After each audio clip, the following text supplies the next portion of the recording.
এই শূলাটি যখন নিচের দিকে থাকে ঠিক তখনই কিন্তু কার্বোরেটরে তেল ঢোকে এবং উপরের দিকে যখন উঠে যায় তখন কার্বোরেটরে তেল ঢোকা বন্ধ হয়ে যায়।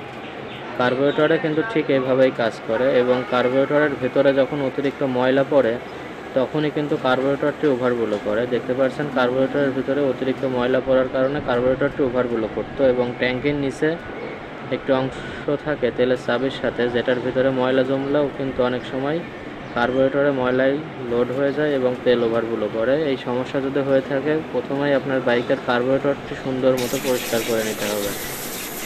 দেখতে পাচ্ছেন কার্বোরেটরে অতিরিক্ত ময়লা পড়ার কারণে বাইকটি ওভারফ্লো করতো। আমরা কার্বোরেটরটি সুন্দর মতো পরিষ্কার করে নাট ওয়াশারগুলো আবার সেটিং করে দিচ্ছি। আশা করা যায় এই বাইকের কার্বোরেটরে তেল পড়াটি বন্ধ হয়ে যাবে। তো যে সকল গাড়িতে কার্বোরেটরটি ওভারফ্লো করে বা ট্যাঙ্কি থেকে তেল পড়ে যায় সে সকল গাড়িগুলোতে কিন্তু কার্বোরেটরটি খুলে অবশ্যই পরিষ্কার করে নিতে হবে, তাহলে আশা করা যায় সমস্যাটি সমাধান হয়ে যাবে।